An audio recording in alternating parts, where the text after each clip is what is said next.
Chaque jour, Charles et Carole vous présentent la leçon de l'école du sabbat.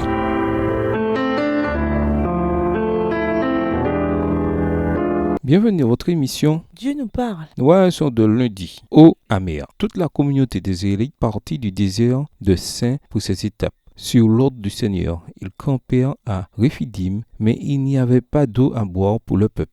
Exode 17, verset 1. Nous n'obtenons peut-être pas tout ce que nous voulons de Dieu, mais ne devrions-nous pas espérer obtenir tout ce dont nous avons besoin? Pas ce dont nous pensons avoir besoin, mais ce dont nous avons vraiment besoin. S'il y avait bien une chose dont les Israélites avaient assurément besoin, c'était d'eau. Après que Dieu dans la nuit fit traverser la mer Rouge aux Israélites, ils le suivirent dans le désert chaud et aride pendant 3 jours. Dans le désert, là où trouver de l'eau devient une question de vie ou de mort, leur désespoir est compréhensible. Quand allaient-ils obtenir l'eau dont ils avaient tant besoin? Alors, où Dieu les emmena-t-il? La colonne se rendit à Mara, où, enfin, il y avait de l'eau. Ils devaient être très impatients, mais quand ils goûtèrent l'eau, ils la recrachèrent immédiatement, car elle était amère. Le peuple se mit à maugréer contre Moïse en disant « Qu'allons-nous boire ?» Exode 15, verset 24. Puis, quelques jours plus tard, Dieu recommença. Mais cette fois, la colonne s'arrêta dans un endroit où il n'y avait pas du tout d'eau. Exode 17, verset 1. Lisons Exode 15, les versets 22 à 27 et Exode 17, les versets 1 à 7. Qu'est-ce que Dieu a révélé de lui à Israël, à Mara et à Rephidim? Quelles leçons le peuple aurait-il dû en tirer?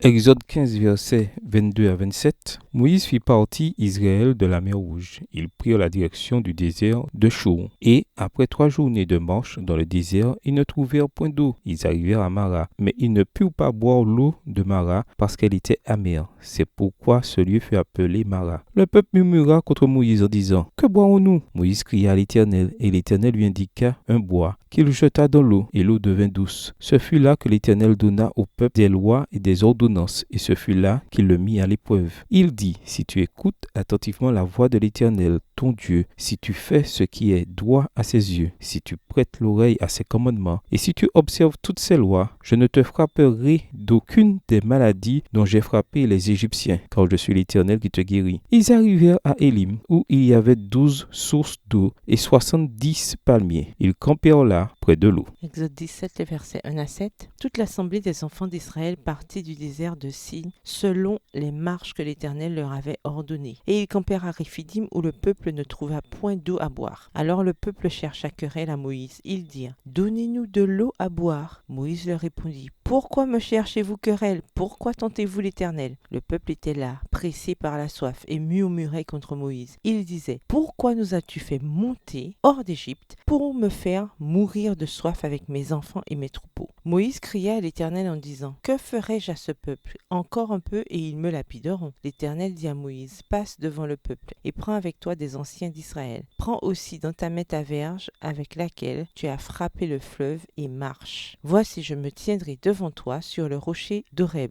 Tu frapperas le rocher et il en sortira de l'eau et le peuple boira. » Et Moïse fit ainsi aux yeux des anciens d'Israël. Il donna à ce lieu le nom de Massa et Mériba, parce que les enfants d'Israël avaient contesté et parce qu'ils avaient tenté l'Éternel en disant « L'Éternel est-il au milieu de nous ou n'y est-il pas ?» À Rephidim, quelles questions les enfants d'Israël ont-ils posées? Référence à Exode 17, verset 7. Avez-vous déjà posé la même question? Si oui, pourquoi? Que ressentiez-vous et qu'avez-vous appris après avoir obtenu la réponse à votre question? Combien de fois avons-nous besoin qu'on nous réponde avant d'arrêter de la poser? Au revoir. Et à demain si Dieu veut.